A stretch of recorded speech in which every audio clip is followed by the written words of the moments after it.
What's going on, everybody? Fate the Tatted Hate here.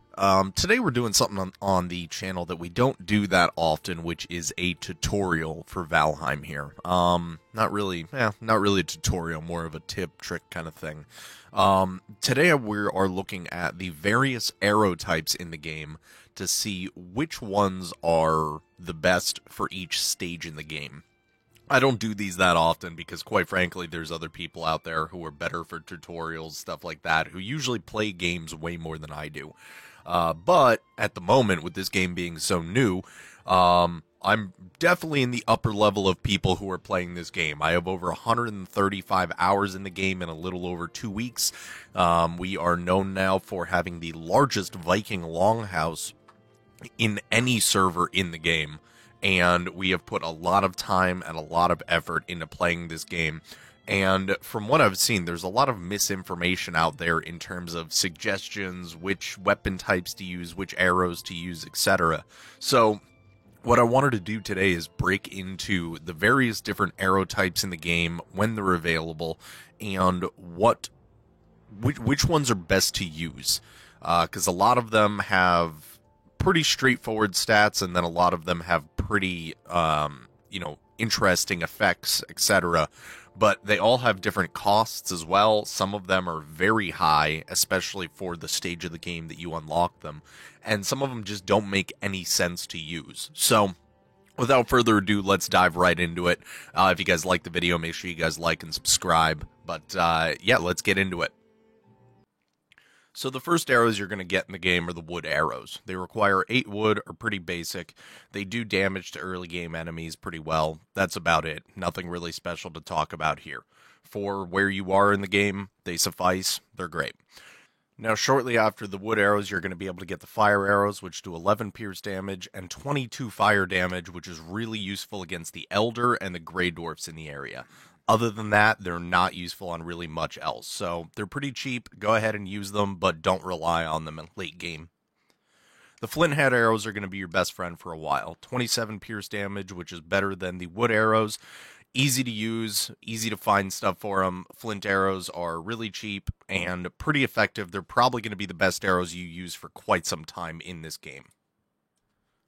The next arrows you're going to have access to in the game are the bronze head arrows. Now, these have a pierce damage of 32, which is about 5 higher than the flint head arrows, which sounds great in theory, but the problem here is that they require 1 bronze. So, at this point in the game, you're in the Black Forest, and you're needing to start really making decent gear. You need to be able to make your bronze armor, you need to be able to make bronze weapons, and at this point, these arrows, I personally, while they're decent in power compared to what you've been using, the trade-off of the actual resource requirement is just too high. You have to go out, find 2 copper, find 1 tin, get the coal, which you likely don't have access to the kiln in order to make coal yet. So it's a lot of work to get this 1 piece of bronze that could very easily be used for armor and weapons, which go way further at this stage in the game. So go ahead and use these arrows if you have extra bronze, but by the point that you have a lot of extra bronze to use on them, you're probably in the Iron Age already, and it doesn't make much sense to go back and get copper and get tin to make these. So honestly, at this point, just keep using the flint arrows for a little while, because you're going to have the exact same problem with iron arrows. You're going to have the exact same problem with the iron arrows, which is that now you've defeated the second boss, you're getting into the swamps, and you need to start crafting iron armor and iron weapons, especially to fight the third boss. You're going to want to prioritize an iron mace, and to make the trip into the crypts in the swamps to get the iron, to come back and then set iron aside to actually utilize arrows. These arrows are good. They have 10 more power or pierce damage than the actual bronze arrows, and they're almost double the flint head arrows. But you're also at a stage in the game now where you're fighting blobs and stuff like that arrows just aren't effective against. So, again, I cannot justify actually using the resources required for this type of arrow in order to actually make them. Next up, once you get into the mountain region, you're going to be able to start mining obsidian and get access to a couple new arrow types. One is going to be the poison arrows, which require 4 obsidian, 2 ooze, 2 feathers. It's not that bad, especially if you have been really running around in the swamps. You probably have a lot of ooze sitting around because the bombs don't work that well on literally anything in the swamp. So these arrows are decent. The problem is that the only thing I've found that they really work that well against are the sea serpent, especially once you actually get the Draugr Fang, once you start working on mining silver, which automatically does poison damage to begin with. So these are arrows that in 140 hours of playing this game, I've barely ever touched. The frost arrows, on the other hand, are a resource that we use a lot. They work very well. I actually recommend trying to get into the mountain region early to get these arrows so that you can use them on the third boss. You absolutely power through bone mass using these frost arrows. Regular arrows, even good ones, you'll be doing 10 damage maybe. Frost arrows, we were consistently hitting him for 50 at range, able to stay away from him so that we could use our actual weapons for clearing ads. It works really well. These things also one-shot blobs. I don't even carry poison resistance potions into the swamps anymore because we just use frost arrows. They only require 4 obsidian, just like the poison arrows, and a freeze gland, which you get pretty easily from the drakes. You're also at this point in the game going to get access to silver arrows once you've defeated bone mass and are able to start mining silver. Very similar to the issue that you run into with the bronze arrows and the iron arrows is that instead of requiring a rock that you break down or any sort of, special item drop from an enemy, these require silver. Now, at this point, you're in the mountains. You need to start making the wolf armor. You need to start getting ready for the 4th boss, which is actually pretty easy if you use decent arrows. You just snipe him the whole time. He goes down stupid quick. You can also block him and stagger him, but I digress.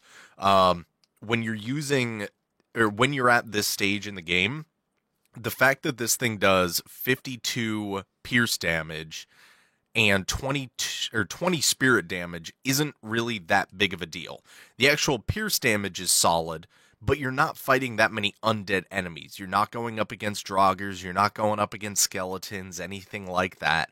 These arrows, while good, again, I just can't justify the resource cost of the silver, especially when at the exact same time you also have access to what I personally find to be the most useful and the best arrows when you look at their actual damage and their resource cost. The obsidian arrow. The obsidian arrows use the exact same resources as the poison and the frost arrows, minus the creature item drop. They use 8 wood, 4 obsidian, and 2 feathers.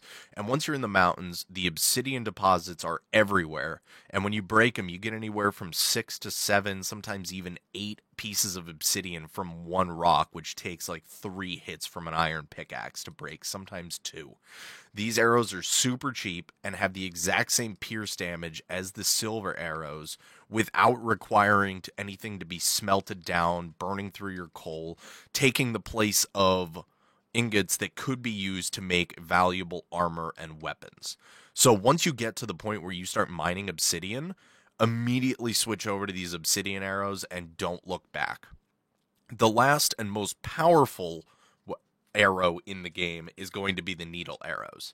Now, these things have 10 more pierce damage than the obsidian arrows, and on paper look really cheap to craft. You need 4 needles and 2 feathers. The caveat to that is that the needles drop from death skeetos. Now, anyone who's been in the plains knows that these things are the bane of most players' existence. They suck, they're small, they're hard to hit, but their needles that they drop are really useful for making these arrows and also the porcupine and some other things in the game. Now, these ones really depend on the player in terms of how good they are in terms of the trade-off of getting these resources and the actual damage increase. You get 10 more damage than the obsidian arrows, but you have to go into the plains and farm death skeetos, which is not easy to do.